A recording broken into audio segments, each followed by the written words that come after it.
Welcome to F-Bomb Friday. I am your host, Tracy Preston, along with my husband, Todd. Hey, hun. Hey, baby. Are you ready? I am ready. Let's hit it. It was pitch black. Not the safe kind of black where your eyes can sort of adjust, but total black. The kind only the deepest earth can hold.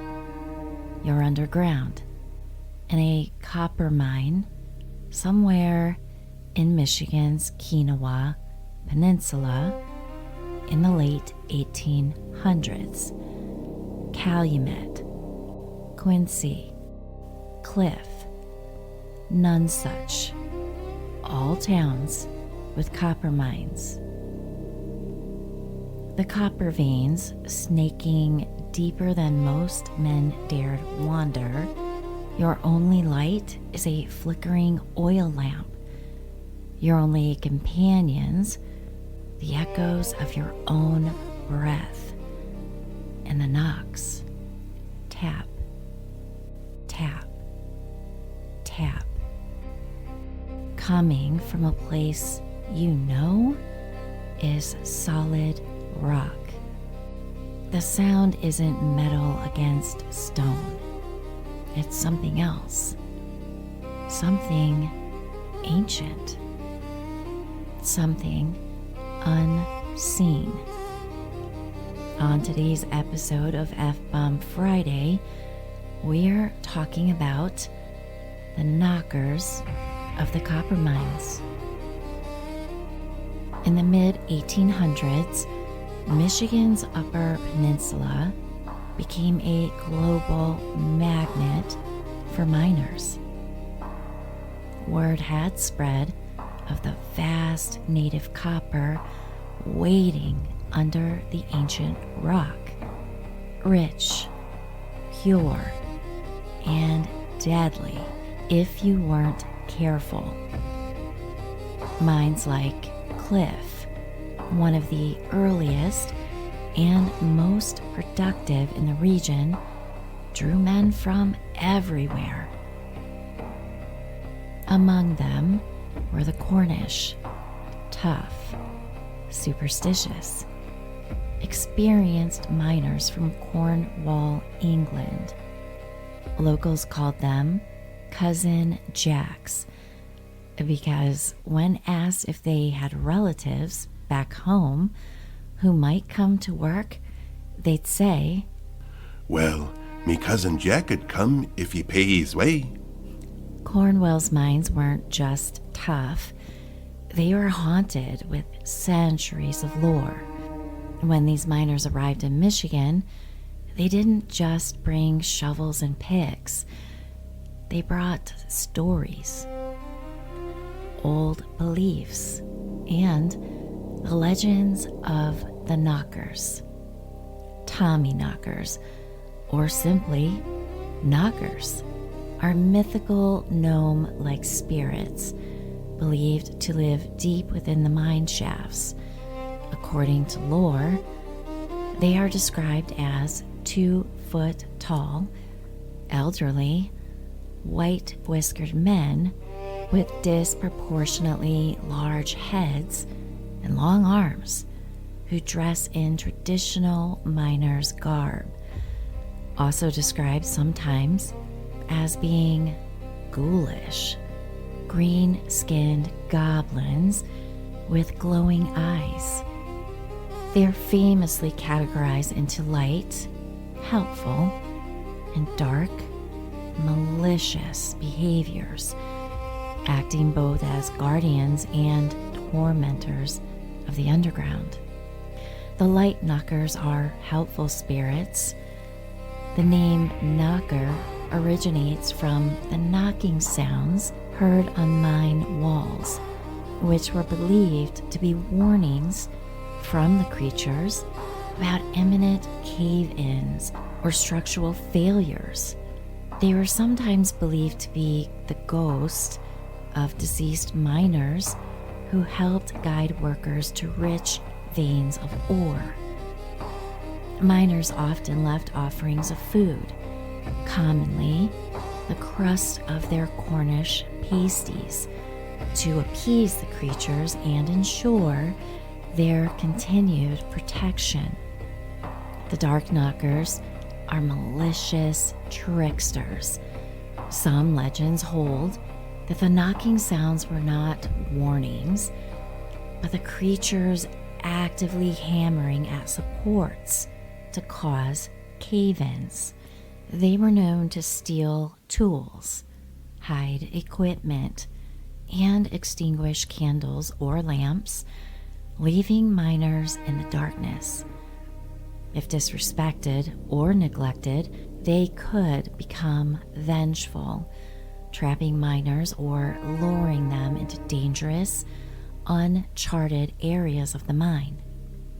So let's talk about the appeasement of food tradition. In Michigan's copper country, the Cornish miners didn't just talk about the knockers, they fed them. Enter the Cornish pasty, that hearty pocket of meat, potatoes, and rutabaga that became the lunch of choice in Upper mines. Miners would break off the crimped crust, the part they held with their soiled and contaminated hands that no one wanted anyway, and leave it behind in the mine, sometimes calling out a shout of Augie, Augie, Augie, oi, oi, oi, before tossing it into the darkness. Why? Because hunger was no joke for the Tommy knockers. A full belly meant goodwill. They believed if you kept them well fed, they'd keep you alive. Now, let's get real for a minute. Mining is fucking terrifying. It's dark, cold, unpredictable. You spent all day surrounded by moving earth that can crush you without a second's notice. The sounds of a mine creaks, cracks, groans, drips, and distant clanks echo everywhere. Before modern safety technology, miners had no way to scientifically predict cave-ins. But they heard the sounds, so they gave them meaning. The knockers became a way to conceptualize danger, reward, and the unknown. Whether it was a warning echo from stress fractures in the rock or just imagination, miners listened. They had to. As decades passed and technology advanced, belief in the knockers faded, but it didn't die. Even into the 20th century, miners, especially descendants of the cousin Jacks, continued to speak of them with reverence and sometimes fear. In 1956, when a large mine in the American West closed and the bosses planned to seal it forever, generations of miners petitioned to let the knockers out before the doors shut. They feared trapping them would bring misfortune. Everywhere in the United States, towns embraced the legend, like Idaho Springs, Colorado, where a brewery named Tommy Knocker Brewery stands as a tribute to mining folklore. And back here in Michigan, the pasty tradition lives on. The history of the copper country is inseparable from the stories miners told. Stories of risk, survival, lore, and knocks in the dark. So, what were the knockers? Spirits? Hallucinations? The echoes of unforgiving earth? Maybe all of the above. Maybe they were fears miners gave shape to, so they could make sense of noise in the abyss. Maybe they were the hopes that whispered through the tunnels, telling men that rich copper waited just one more shift down. Or maybe, just maybe, when you hear that tap, tap, tap in the dark, it's not the rock settling, it's them. Thanks for digging into the shadows beneath Michigan's copper veins with us to find the voices that once kept miners alive or drove them mad. If you hear a knock tonight as you're falling asleep, don't just brush it off. Listen, that knock may be saying something. Maybe it wants pasty crusts, or maybe it wants you to listen to the story, not the fear. Stay curious and stay spooky. Well, hun, I'm going to be honest. I heard of the Tommyknockers, but I think that was a Stephen King movie? Yeah, it was a Stephen King book that was later turned into a movie, and it is a very loose adaptation of the legend. Now, in Stephen King's version, the Tommyknockers were aliens, and they weren't short at all. They were actually quite tall. Really, the only similarities to the legend is the knocking sound being made. And in the movie, the aliens were rarely even seen. They just kind of took over humans and used mind control on them. It doesn't really correlate so much. It's my only basis. Like, literally, that's all of it. I've never read the book, and I've never seen the movie. Yeah, I remember seeing the movies, but it's been a few years since I've seen it. Now, when I started digging into this legend of the Knockers, also called the Tommyknockers, I immediately envisioned these labyrinth-like creatures from the movie The Labyrinth, the way they were described. And it really does depend if you are looking at them from the lighter aspect or the darker aspect. Are they friend or foe, or are they both? Do they change depending on how they are treated?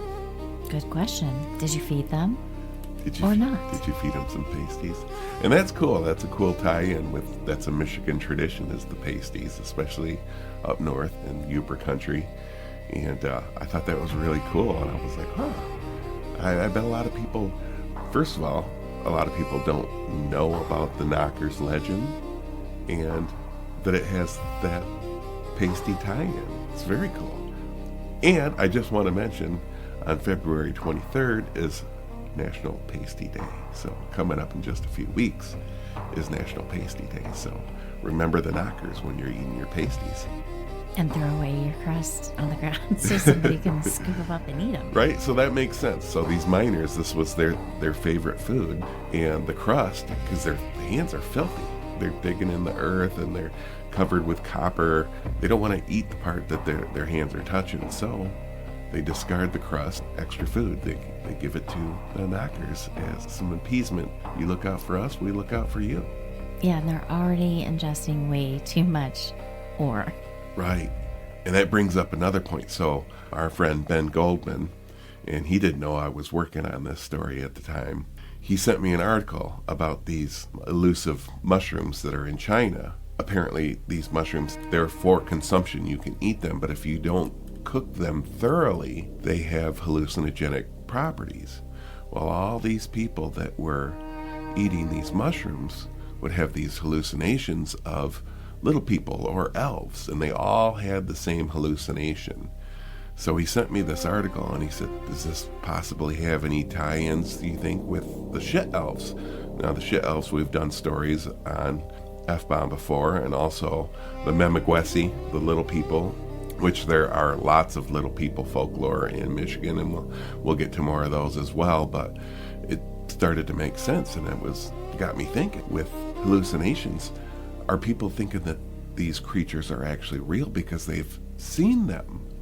So I started digging, and it turns out with copper toxicity in the human body, it can cause hallucinations. So you can ingest the copper through your skin, through breathing it, through tasting it, and it can cause hallucinations, if you have too much copper toxicity in your body. So it's very plausible that these miners suffering from copper toxicity in the body could have seen these creatures thinking that they were real. So it makes sense. And thanks, Ben, for sending that article, because it got me digging in another hole. Yeah, I did read that because Ben sent it over in, I think, the group chat or something like that. Yeah. And it makes sense. And now I can only imagine, just like with, if you're going to do drugs, either you see good, happy things because of your mindset, Right. or you see bad, scary things because of your mindset. Right. And I could not even imagine hallucinating being deep down in the earth. You know what I'm saying? Like, it's scary enough to be down there by oil light. Right. And then to see little scary looking Tommyknockers running around. Right. Hell no. Thinking about it, you're just going about your day doing your average everyday work. You just finished lunch, and about a half hour later, not only are you hearing this strange knocking sounds all over the place, but guess what? Now you're actually seeing these creatures too. Maybe that's why they threw the crust. Dude, you got more of that on your fingers. Don't eat the crust because you've been touching it. Right. It's all making sense. Yes. Oh, this is a fun story. It was very fun. Yeah. Yep. Well, thank you, hon. You're welcome, baby. Oh, you want to sign us out? I sure do. You better lock your doors. You better lock your windows.